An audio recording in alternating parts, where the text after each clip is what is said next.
Welcome, everyone. There have been a lot of anniversaries in Star Trek recently, and today is no exception.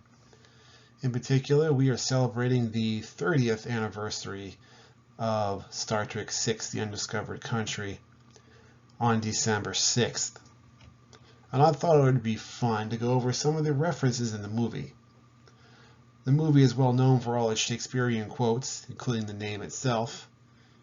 So in addition to those, I'm also going to go over some other connections that may be less obvious. I offer a toast. The undiscovered country.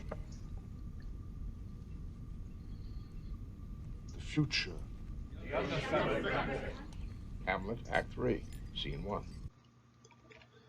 Now Spock has already helpfully provided the reference for us. One thing I thought was interesting, however, is that while Gorkon seems to be using the quote to refer to the future, in the original play, Hamlet is talking about death. You have not experienced Shakespeare until you have read him in the original Klingon.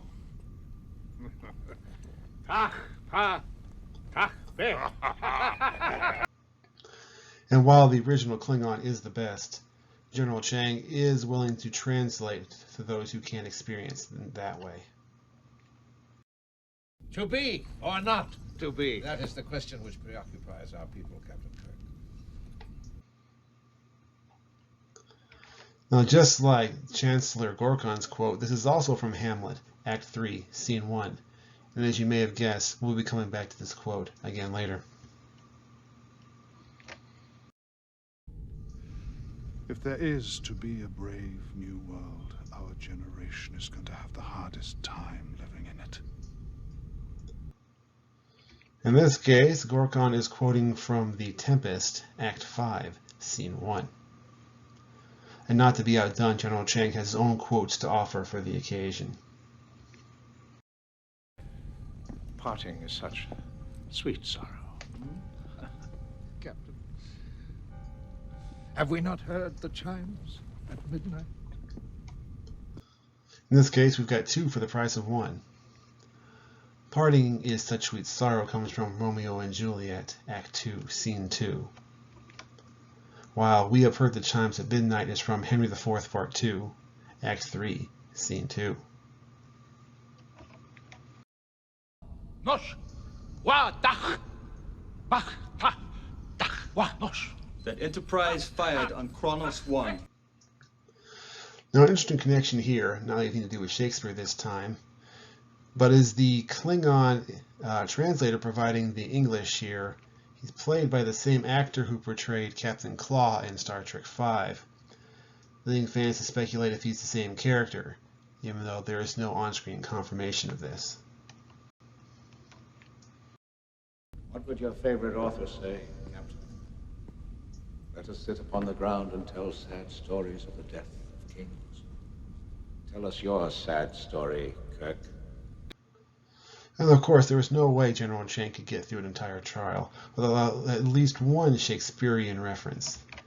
This one is from Richard II, Act 3, Scene 2.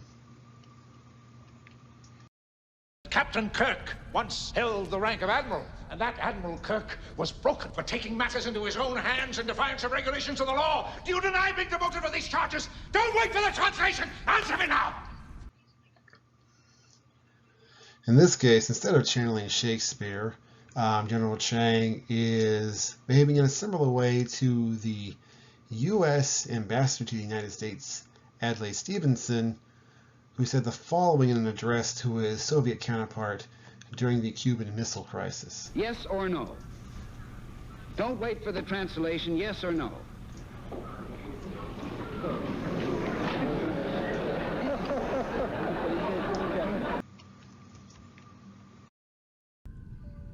An ancestor of mine maintained that if you eliminate the impossible, whatever remains, however improbable, must be the truth. Spock's quotation here is actually from Sherlock Holmes, in particular the story The Sign of the Four. Now, since we know that Sherlock Holmes is a fictional character within the Star Trek universe, Presumably, Spock is saying that he is a descendant of the author Arthur Conan Doyle on his mother's side. This is the Gulag Rurapente. There is no stockade, no guard tower, no electronic frontier. Work well, and you will be treated well. Work badly, and you will die. Now, the name of the infamous Klingon prison, Rurapente, is actually derived from the Disney film 20,000 Leagues Under the Sea. It is the name of the slave labor camp that Captain Nemo once escaped from.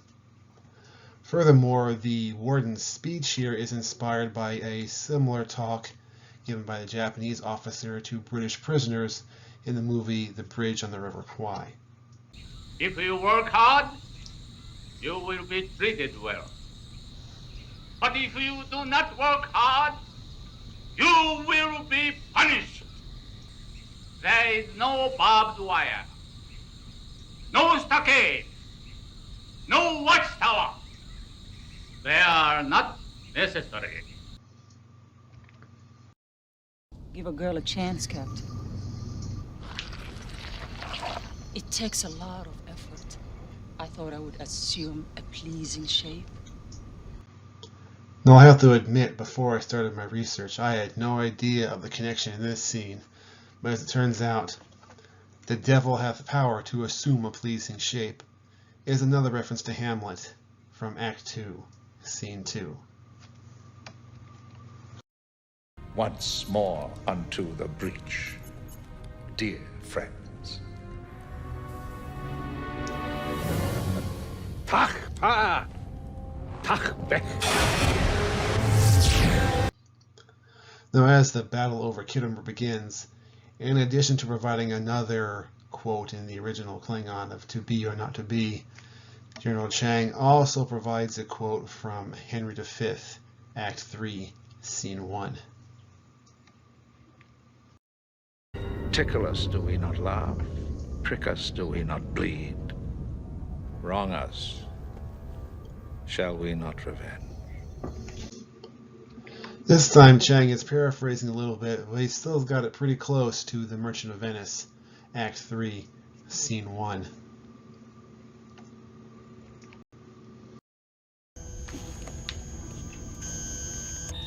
Ah.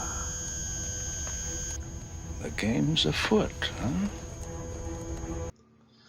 Now, at first glance, this might seem like another Sherlock Holmes reference, but this is indeed a quote from Shakespeare once again, specifically Henry V, Act 3, Scene 1.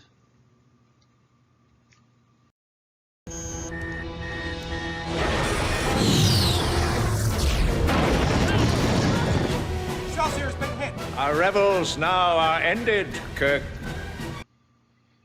Now General Chang expands his repertoire a little bit and includes a reference to The Tempest, Act 4, Scene 1.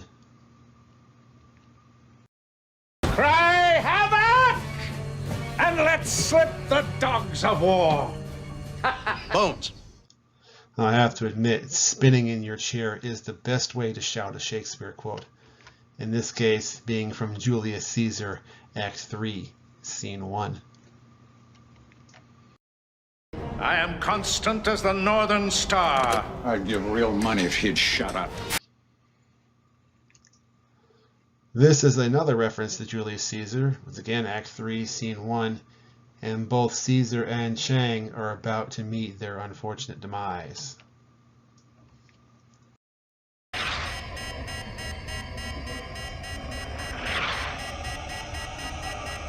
To be or not to be.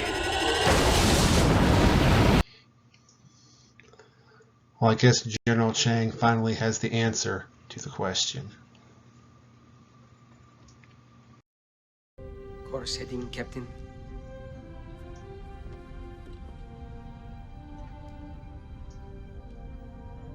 Second star to the right. And straight on till morning. One final literary reference, in this case to Peter Pan by J.M. Barrie.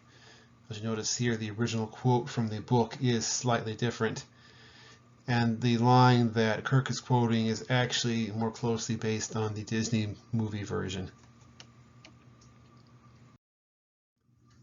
Well, as the Enterprise and crew fly off into the sunset, we've reached the end of this video. I hope you've appreciated this trip through Star Trek VI on its 30th anniversary. I hope you have a blessed day. Oh, and there's one other thing we need to take care of. Target that explosion and fire. Fire!